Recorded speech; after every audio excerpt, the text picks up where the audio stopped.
Good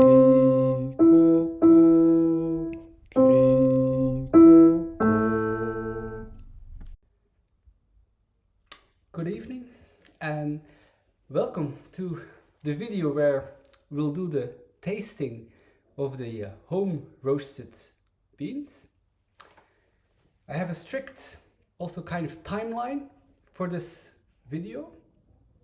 I'll be using the Flair Signature again to press out the espresso, but in the meantime I've, so to say, optimized my whole workflow.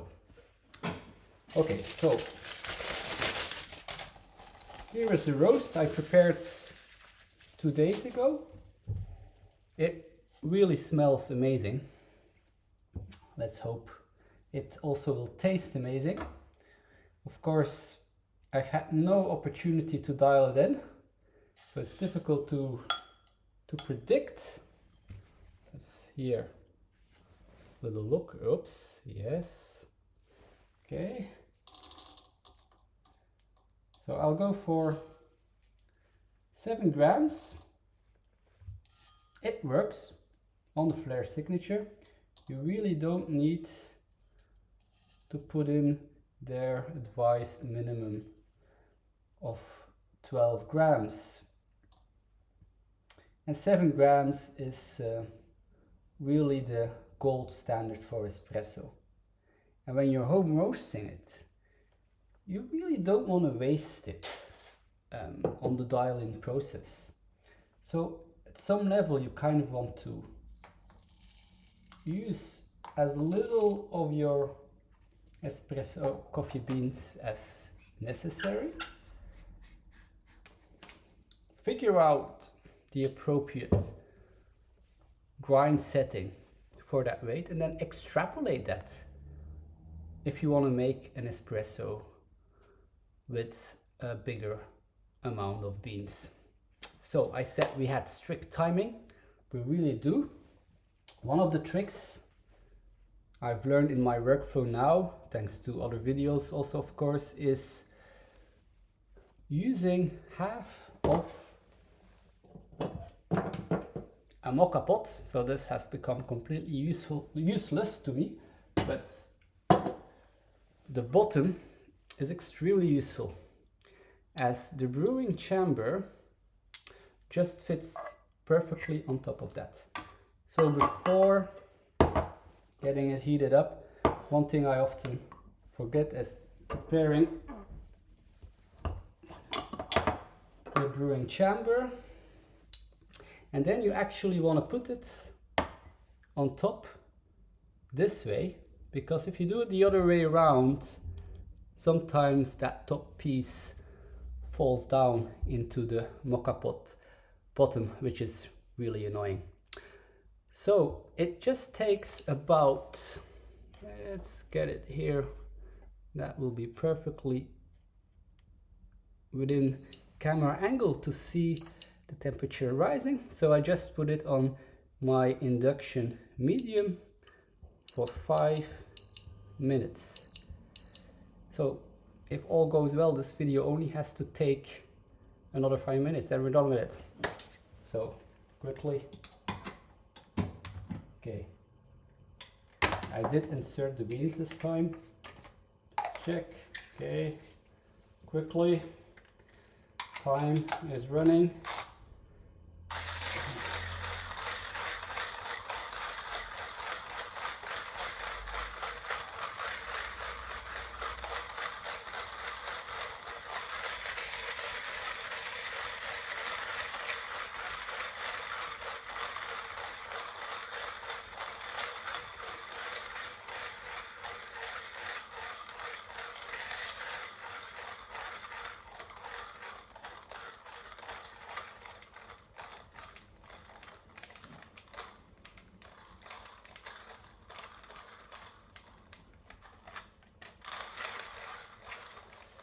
Almost through.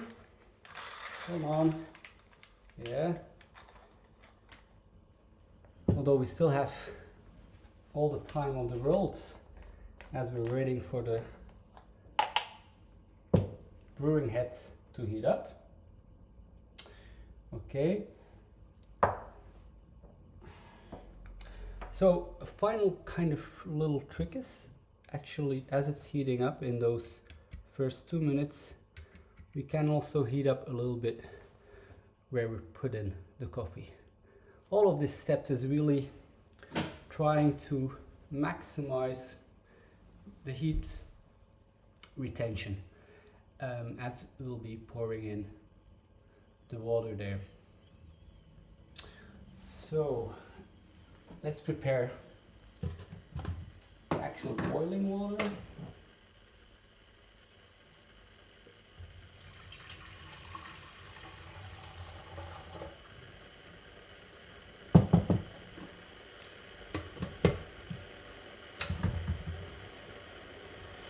As we're ready, I can also introduce you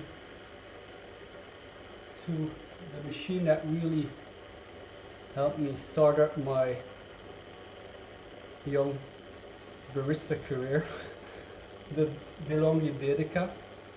In the future I'll do a video dedicated to this machine. Even with its kind of issues with the pressure, I still think you can get good espresso out of it.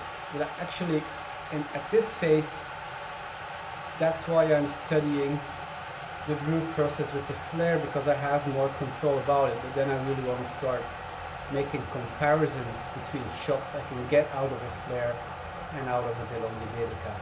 That's my aim on the slightly longer time horizon. So in the meantime, we only have 2 minutes left here. So this already heated up a little bit. You can see some steam escaping. Of course, we have to get this really dry. Yes. We have the funnel. Okay. I use this little tapas fork for doing the distribution, getting rid of any clumps.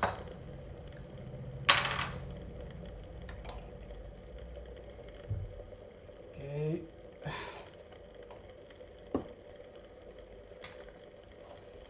Yes. So ideally your water should, when you enter it into the brewing chamber, should be somewhere around 95 degrees, so it still has a little bit of time. It could cool down.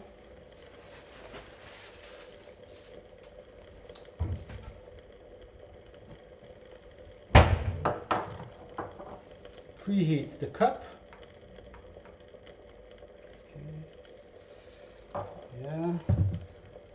The mocha pot is really boiling now, and as you can see, it's a nice 95 degrees. Okay, so let's get it on top of there. Okay.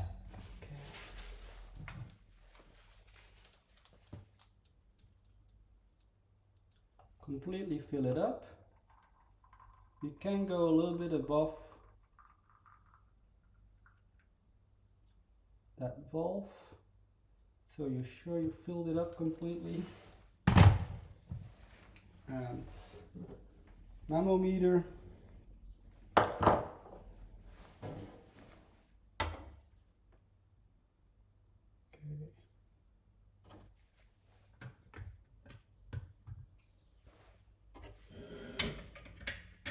And let's start timing.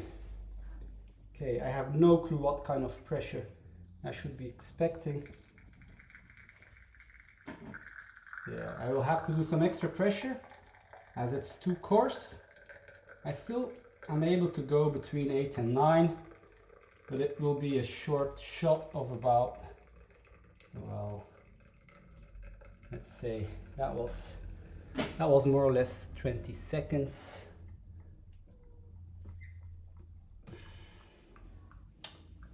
Okay, so now to clean this up.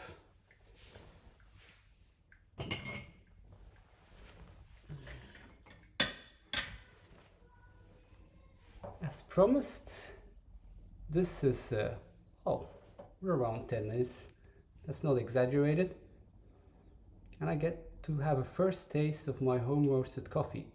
Now, as you might have seen in the roasting video, I didn't read the manual and I didn't clean my machine before I started this whole first roast. So do I want to taste it?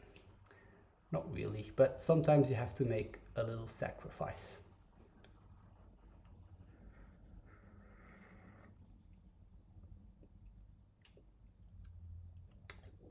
Well, that's honestly, it doesn't have a lot of flavor. It's still very hot. Maybe it's too hot then.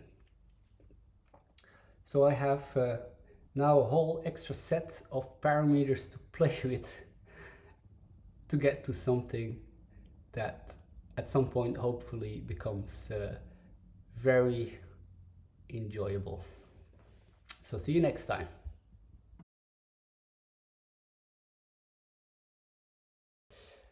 Maybe I was too quick in my judgments. Maybe my home roasting experience can still be saved because I didn't actually dial it in. So that's not a fair judgment. I realized soon after trying to wrap up this experiment. But the home roasting did liberate me in the sense that, so I didn't clean the device, the popper, before roasting. And you really can trust those, factories producing those machines to have cleaned it for you. That's also the reason why it's written in the manual. So I don't want to drink those first brews. So now is the first time I was just really happy throwing it away and thinking, okay, so now let's dial it in for real. I made my Easypresso 4 clicks finer, so that's one big number for the people that also have an Easypresso. I already grinded it, cleaned up the mess, and prepared the brewing chamber for now trying out a second shot. So let me get good angle. This time it should only just take a little bit. The water is still kind of hot from the previous boil. This is one question actually I don't know whether it's appropriate to reheat water when you're kind of making several of these espresso shots. Okay, so you can see that came to a quick boil. Let's prepare it.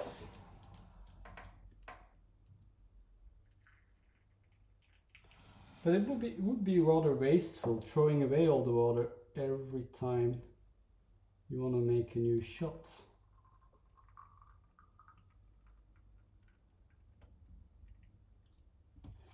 Okay, so completely filled. Tearing the cup.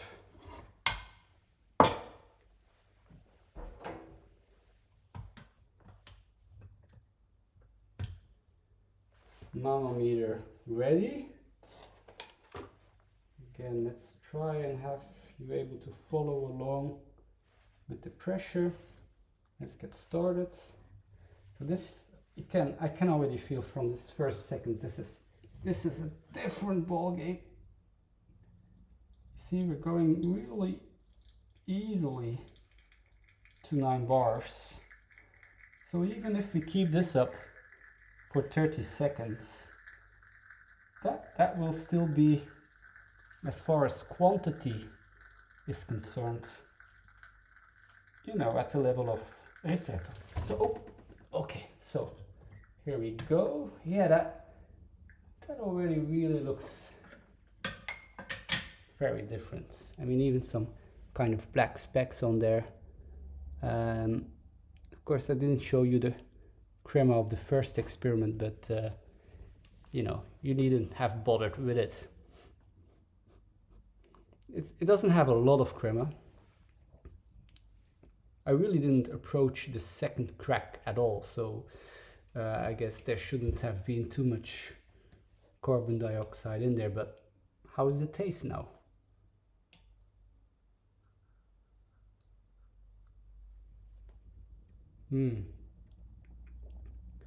Now, I mean, I'm going to throw this away because again, I don't trust those companies, but it has a nice little bit of acidity, a fruitful acidity. No chocolate or anything like that, but okay, I'm getting to feel a little bit prouder again. So always dial in, of course. So enjoy your coffees.